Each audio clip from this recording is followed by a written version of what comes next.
On est allé la chercher en Ur à Chaldée, parmi les Babyloniens, où ces choses étaient leur pratique. Et le serviteur de Jacob, d'Abraham, est allé et il a répondu aux coutumes de la place. Si nous prenons cette analogie pour dire que c'est correct, maintenant c'est là la raison pour pour porter des bagues, on pourra aussi également justifier la polygamie parce que Abraham et tous les autres avaient plusieurs femmes. Donc ce n'est pas parce qu'il faut faire la différence entre une description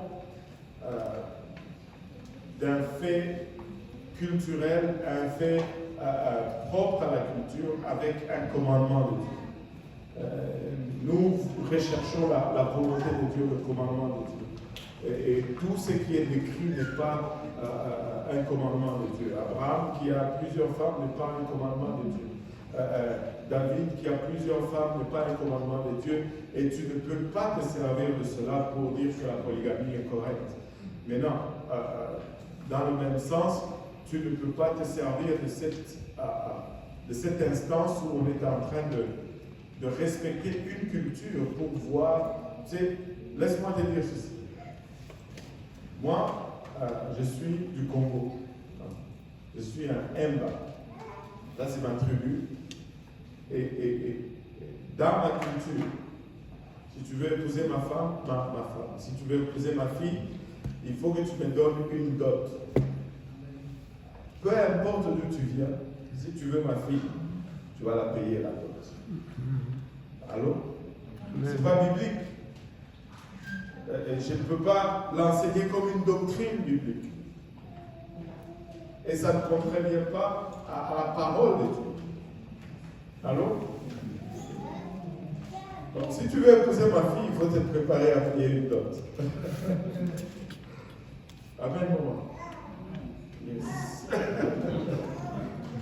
Alléluia. Et c'est ça. Et la dot va être selon. Parce que c'est toi qui veux ma fille. Allô? Le serviteur voulait la fille pour le fils de son maître. Il devait rencontrer les membres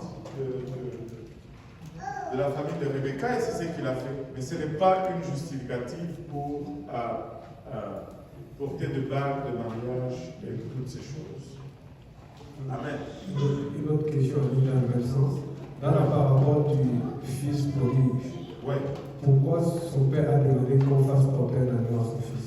Référez-vous à la prédication de dimanche. Quand même, on a prêché là 2 fois dimanche. 2 fois on a prêché là-dessus dimanche. Encore une fois, c'est une parabole. Et l'anneau n'est pas littéralement que là.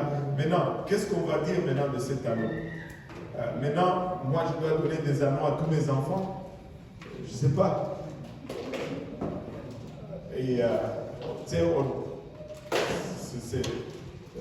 encore une fois, c'était une parabole et l'anneau était juste le symbolique de la restauration de l'alliance de filiation qu'il y avait entre le père et son fils. Ce fils qui avait littéralement déclaré la mort de son père, mais le père, en faisant cela, marque la restauration de cette alliance. Mais ce n'est pas pour cela que moi je ne donne pas d'anneau à mon fils, à mes fils. C'est pas ça. Ça n'a rien à voir. Encore une fois, c'était utilisé dans un contexte bien précis et le Seigneur a utilisé le mœurs de l'époque pour faire passer le message de restauration. Il n'y avait pas de mariage plus même dans ce cas. Il n'y avait même pas de mariage. Donc,